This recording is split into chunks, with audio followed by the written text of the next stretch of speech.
오늘 하나님이 우리에게 주시는 말씀 사무엘상 6장 1절에서 12절까지의 말씀입니다. 사무엘상 6장 1절에서 12절까지의 말씀. 여호와의 궤가 블레셋 사람들의 지방에 있은 지 7달이라. 블레셋 사람들이 제사장들과 복술자들을 불러서 이르되 우리가 여호와의 궤를 어떻게 할까? 그것을 어떻게 그 있던 곳으로 보낼 것인지 우리에게 가르치라. 그들이 이르되 이스라엘 신의 궤를 보내려거든 그저 보내지 말고 그에게 속건제를 드려야 할지니라. 그래야면 병도 낫고 그의 손을 너희에게서 옮기지 아니하는 이유도 알리라 하니, 그들이 이르되 무엇으로 그에게 드릴 속건제를 삼을까 하니 이르되 블레셋 사람의 방백의 수요대로 금 독종 5과 금지 5마리라야 하리니 너희와 너희 통치자들에게 내린 재앙이 같음이니라.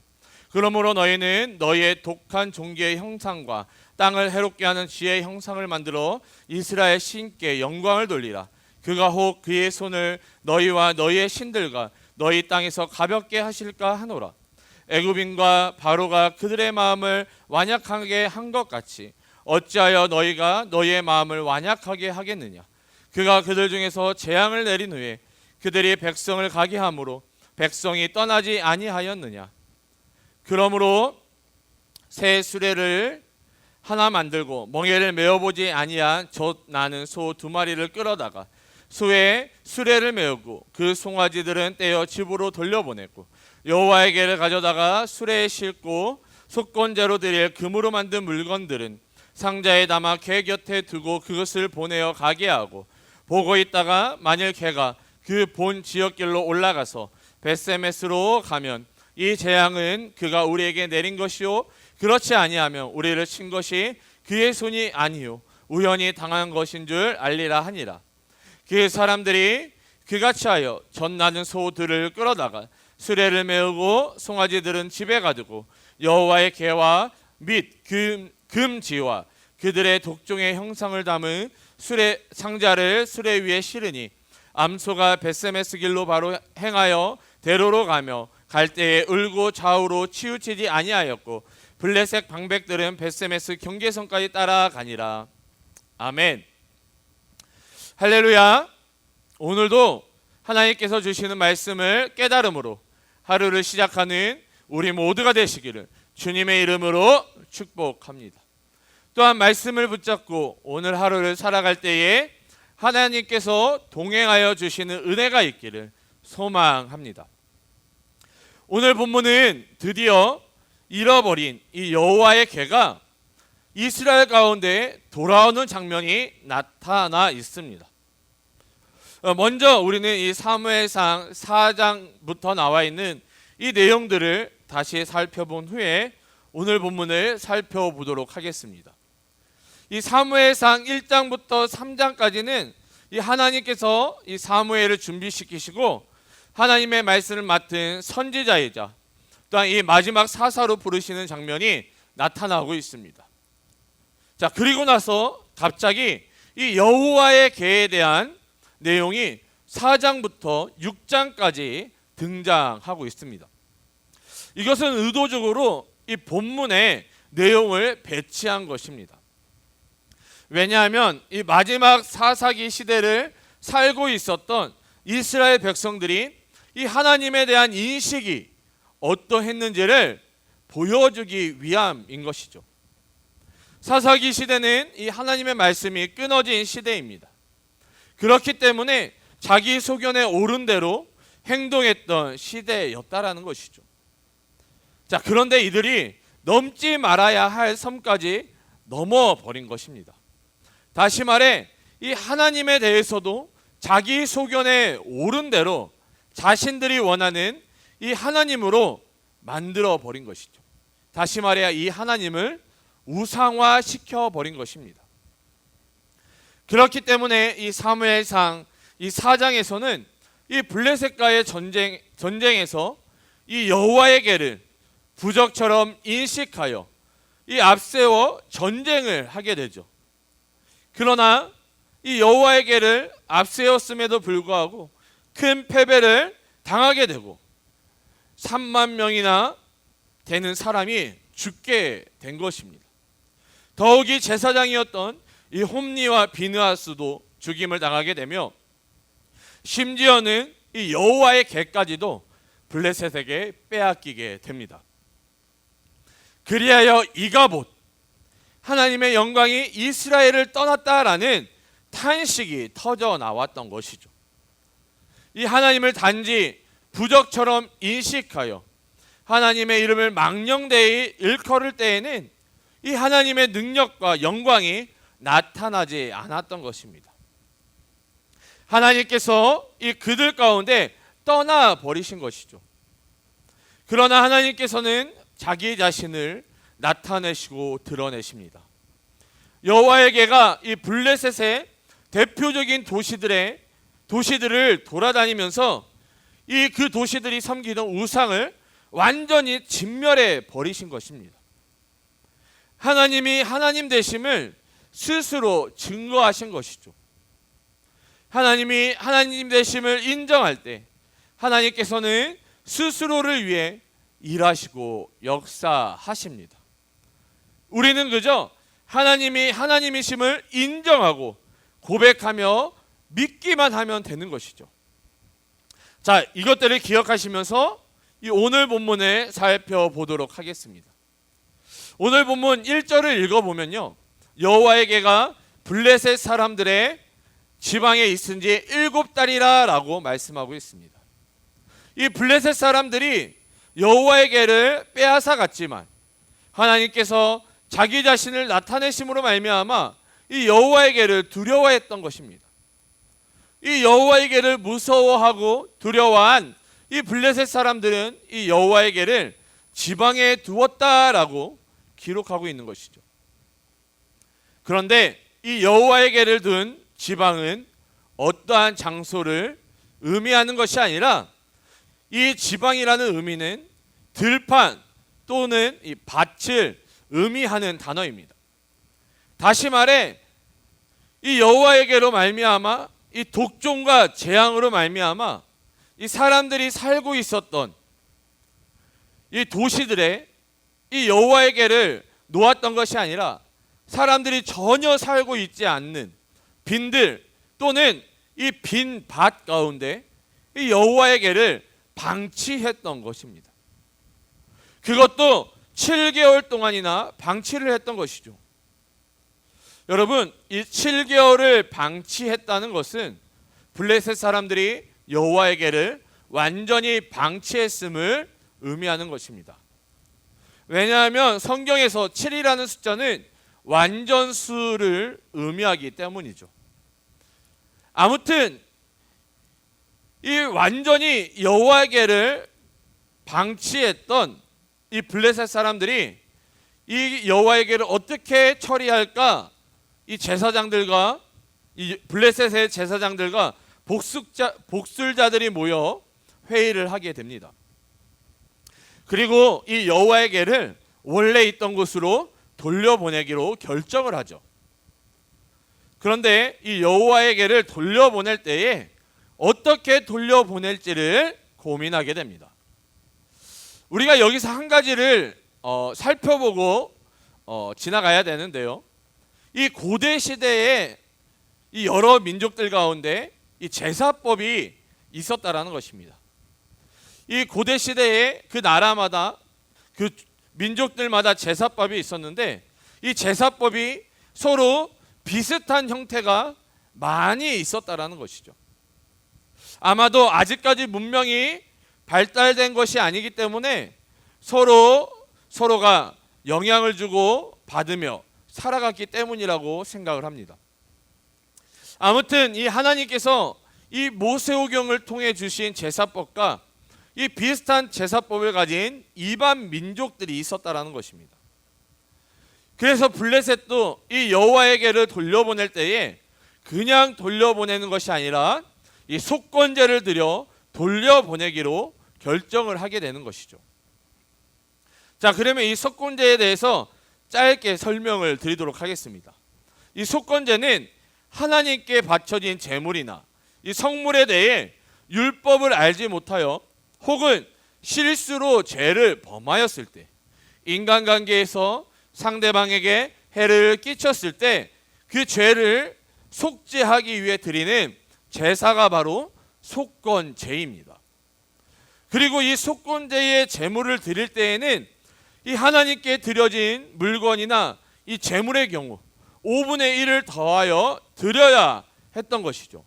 다시 말해 예를 들어서 이 100만 원을 드리겠다라고 했으면은 이 100만 원의 5분의 1인 20만 원을 더하여서 이 120만 원을 드려야 했던 것이죠. 또한 이 하나님께 속건제물을 드릴 때에는 그 배상할 것들을 배상을 하고 나서 흠 없는 수량을 제물로 드려야 했던 것입니다. 그런데 블레셋 사람들은 이 하나님께서 규정하신 이 제사법대로 이 속건제를 드린 것이 아닙니다. 오늘 본문 이 4절과 5절을 읽어보면 그들이 이르되 무엇으로 그에게 드릴 속건제를 삼을까 하니 이르되 블레셋 사람의 방백의 수요대로 금 독종 5건 금쥐 5마리라야 하리니 너희와 너희 통치자에게 내린 재앙이 같음이니라. 그러므로 너희는 너희의 독한 종기의 형상과 땅을 해롭게 하는 쥐의 형상을 만들어 이스라엘 신께 영광을 돌리라. 그가 혹 그의 손을 너희와 너희의 신들과 너희 땅에서 가볍게 하실까 하노라. 이 블레셋의 제사장들과 복술자들인 하나님께 드릴 이 속건제의 제물로 이 금 독종 5가 금 쥐 5마리를 드리자고 결정을 한 것입니다.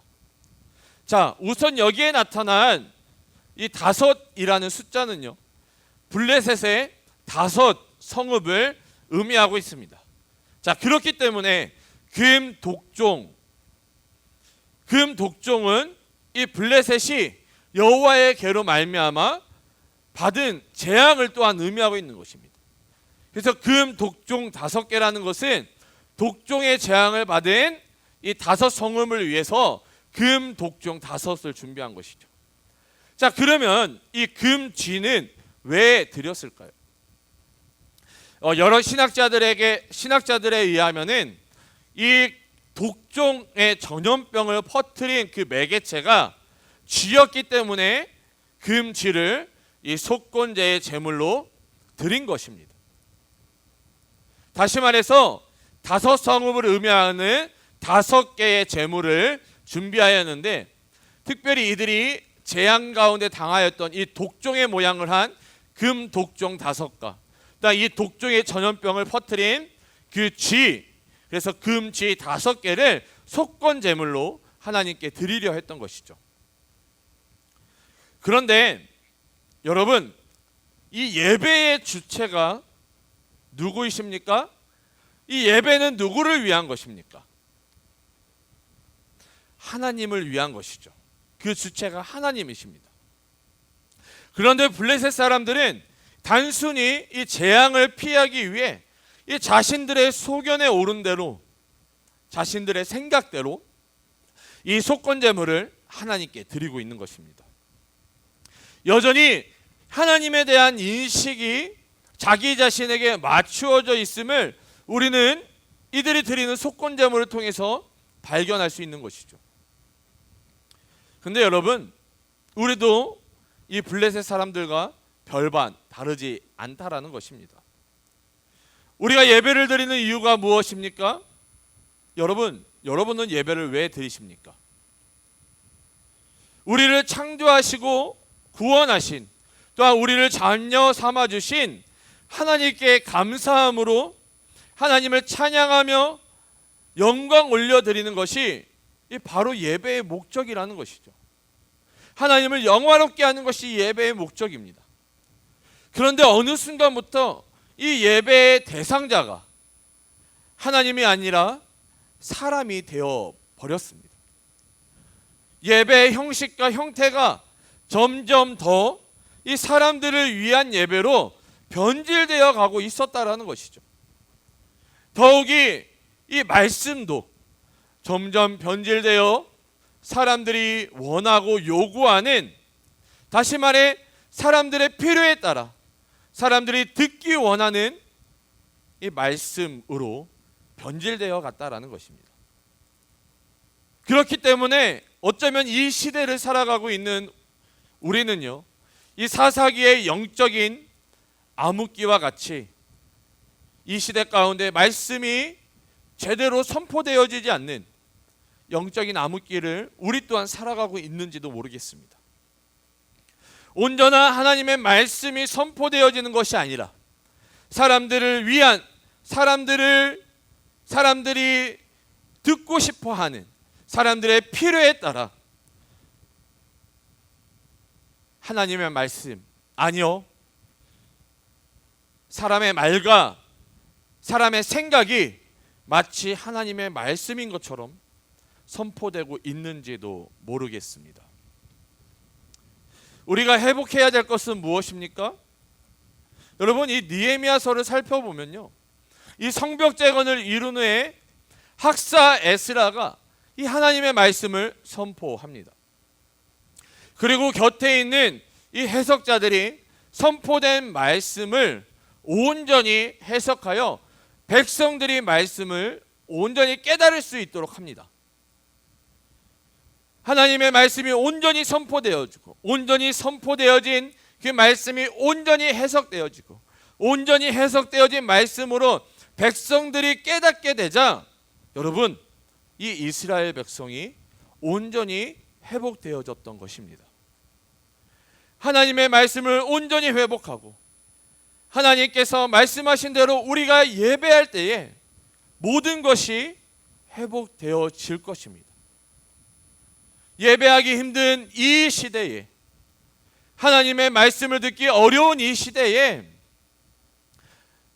하나님의 말씀을 더욱 사모하며 마음과 정성과 뜻을 다해 하나님을 예배하는 우리 모두가 되시기를 주님의 이름으로 축복합니다. 자, 계속해서 오늘 본문을 살펴보면요, 이 블레셋 사람들이 여전히 하나님을 시험하는 장면이 나옵니다. 자, 7절부터 9절까지를 읽어보면요, 그러므로 새 수레를 하나 만들고 멍에를 메어보지 아니한 젖나는 소 2마리를 끌어다가 소의 수레를 메우고 그 송아지들은 떼어 집으로 돌려보내고 여호와에게를 가져다가 수레에 싣고 속건제로 드릴 금으로 만든 물건들은 상자에 담아 궤 곁에 두고 그것을 보내어 가게 하고, 보고 있다가 만일 개가 그 본 지역길로 올라가서 벳세메스로 가면 익힌 재앙은 그가 우리에게 내린 것이요, 그렇지 아니하면 우리를 친 것이 그의 손이 아니요 우연히 당한 것인 줄 알리라 하니라. 이 블레셋 사람들이 여호와의 궤를 실을 새 수레를 하나 만듭니다. 그리고 거기에 이 멍에를 메어보지 아니한 젖나는 소 2마리를 가지고 수레를 끌게 하죠. 블레셋 사람들은 나름대로 이 여호와에 대한 이 경외심으로 새 수레를 준비했으며, 또한 멍에를 매지 아니한 이 소 2마리를 준비했던 것입니다. 이 여기까지만 우리가 읽어보면 이 블레셋 사람들이 나름대로 이제는 하나님을 경외하는 것처럼 보입니다. 하지만 이들의 속내는 다르다는 것이죠. 과연 이들의 속내는 무엇이었을까요? 자, 먼저 이 젖 나는 소 2마리로 수레를 끌게 했다라고 오늘 본문은 기록하고 있습니다. 왜 젖 나는 소 2마리를 선택했을까요?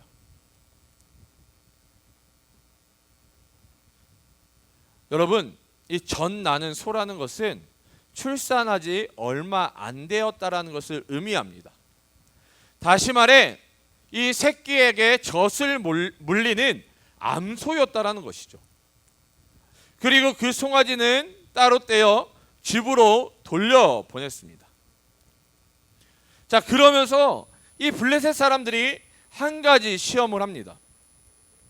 만약 이 암소가 수레를 끌고 벳세메스로 올라가면 이 블레셋이 당하고 있는 재앙이 하나님께로부터 온 것임을 확인하고자 했던 것이죠. 다시 말해 이 암소 두 마리가 송아지를 찾지 않고 이 벳세메스를 향해 나아가면은 이 독종이, 이 재앙이 하나님께로부터 온 것이구나. 하지만 이 암소 두 마리가 이 수레를 끌고 송아지가 있는 집으로 돌아가면 우연히 일어난 것이다 라고 이들이 판단하려 했던 것입니다. 이 블레셋 사람들은 이 모성애가 강한 암소를 가지고 한 번 더 하나님을 시험했던 것입니다. 여러분, 만약 암소가 자기의 본성대로 행동하지 않고 수레를 끌고 여호와의 궤가 있었던 이 벳세메스로 올라가게 되면 이 모든 것이 하나님께서 하셨음을, 이 재앙이 하나님께로부터 온 것임을 이들이 그때서야 인정하겠다라는 거예요. 그리고 마침내 블레셋 사람들은 이 자신들이 세운 이 계획을 실행에 옮깁니다. 수레에다가 금 독종, 금 쥐를 싣게 되죠. 그리고 젖나는 암소 두 마리를 통해서 이 수레를 끌게 합니다. 자, 블레셋 사람들은 당연히 젖나는 암소 두 마리가 모성애의 그 본능대로, 그 본성대로 이 새끼, 이 송아지를 찾아갈 것이라고 생각했습니다. 그런데 어떠한 일이 일어납니까? 이 12절을 읽어보면 암소가 벳세메스 길로 바로 행하여 대로로 가며 갈 때에 울고 좌우로 치우치지 아니하였고 블레셋 방백들은 벳세메스 경계선까지 따라가니라. 아멘. 이 암소가 이 모성애의 본성대로 송아지를 찾아간 것이 아니라 여러분 이 벳세메스를 향해 좌우로 치우치지 아니하고 나아갔다라고 말씀하고 있습니다. 이 모성애로 인해 이 암소 두 마리는 울음을 터뜨렸지만 하나님께서는 이 암소를 강권적으로 인도하셔서 이 여호와에게를 실은 이 수레를 이 벳세메스로 끌고 나아갔던 것입니다. 블레셋 사람들은 끝까지 하나님을 시험하려 했지만 하나님께서는 그 시험 가운데에서도 하나님 자기 자신을 스스로 드러내시고 나타내셨던 것입니다. 우리 주 안에서 사랑하는 부산 영락교회 성도 여러분, 우리가 하나님을 어떻게 믿고 따라야 합니까? 오늘 본문을 통해서 우리는 내가 원하는 예배, 나의 만족과 유익을 위한 예배가 아니라 예배의 주체이시며 대상이신 하나님을 온전히 예배해야 함을 다시 한번 깨닫게 되었습니다. 또한 예수님께서 말씀하신 것처럼 우리는 하나님을 예배할 때에 영과 진리로 예배해야 합니다. 영과 진리란 다시 말해서 성령 하나님의 인도하심을 따라 진리인 하나님의 말씀대로 하나님을 예배해야 한다라는 것이죠. 우리는 하나님을 예배함에 있어 그 어떠한 것도 타협해서는 안 되는 것입니다. 왜냐하면 하나님의 말씀이 진리이기 때문입니다. 여러분, 진리를 벗어난 것은 다 거짓입니다. 또한 우리는 보는 것을 우리는 보지 않고 믿는 이 믿음을 가져야 합니다. 하나님께 보지 않고 믿는 믿음을 허락하여 달라고 우리는 간구해야 하는 것입니다.